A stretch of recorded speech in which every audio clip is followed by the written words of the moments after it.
Welcome back, everyone. Today, we are exploring a fascinating and crucial topic: risk and protective factors, the biological, environmental, and social influences that shape a child's psychological development.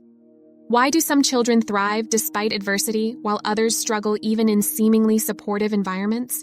The answer lies in a delicate balance between risk factors, which increase vulnerability to mental health issues, and protective factors, which act as buffers, promoting resilience. Let's start with a question.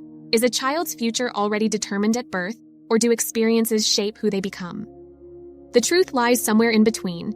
Research in developmental psychology, neuroscience, and genetics shows that both nature, biology, and nurture, environment, and social influences play a role in a child's mental health. Biological factors. The foundation of mental health, genetics, and neurobiology play a significant role in mental health. Some children are biologically predisposed to conditions like anxiety, depression, ADHD, or autism spectrum disorder, ASD, due to inherited traits. Studies on twin genetics show that disorders like schizophrenia and bipolar disorder have a heritability rate of about 70 and 80%. However, genes are not destiny. They interact with the environment in complex ways. For example, research on the serotonin transporter gene suggests that children with a specific variation of this gene are more sensitive to stress and at higher risk for depression. But here's the twist. If they grow up in a nurturing environment, they are actually less likely to develop depression than others. This is called the differential susceptibility hypothesis, meaning some children are more sensitive to both negative and positive experiences. Beyond genetics, brain development also plays a crucial role. The prefrontal cortex, responsible for decision-making and impulse control, isn't fully developed until the mid-20s. This explains why children and teenagers can be emotionally reactive and struggle with long-term planning. Early childhood trauma can disrupt brain development, increasing the risk of emotional and behavioral issues later in life. One of the most famous studies in this field is the Romanian orphanage study conducted by Michael Rutter.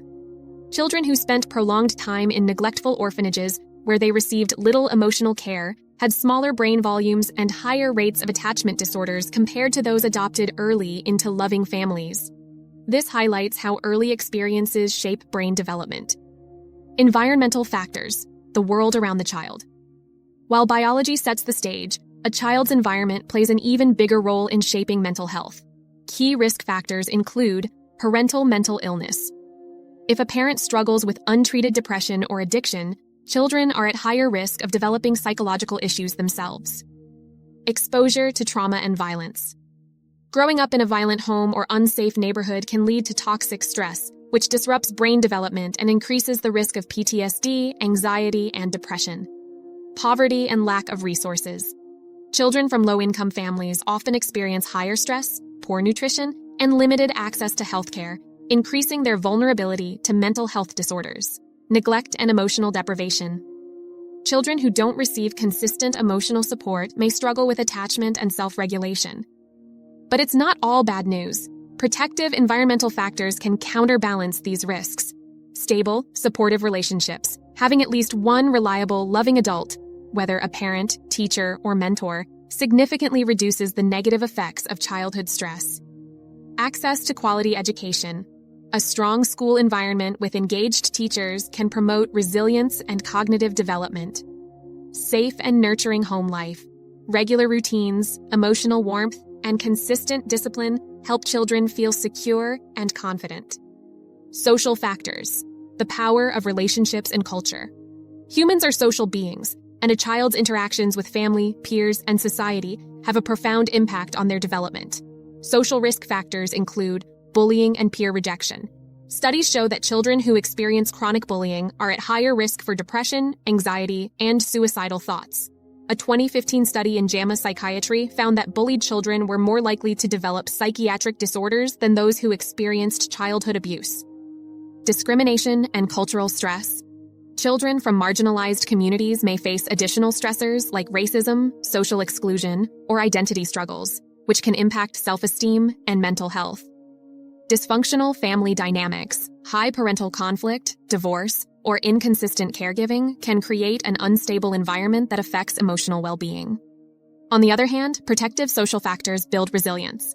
Strong peer relationships, friendships provide emotional support, helping children navigate stress and develop social skills. Positive role models.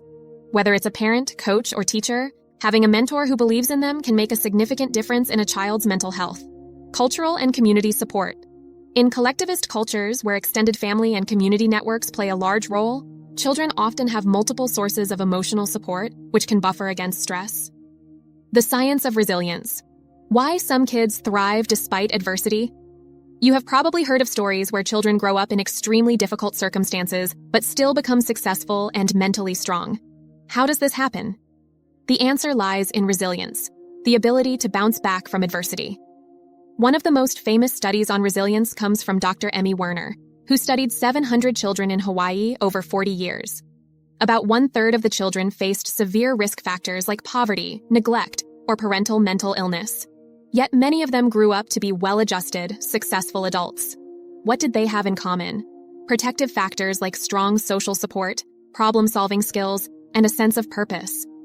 Psychologists today focus on building resilience in children, rather than just preventing risks.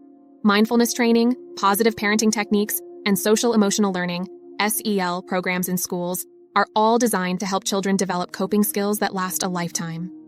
Why this matters in clinical child psychology.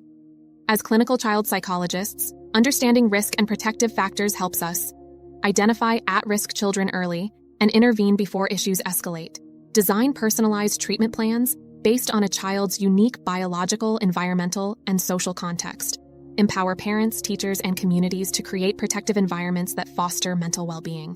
To sum it up, mental health is never just about genetics or just about environment.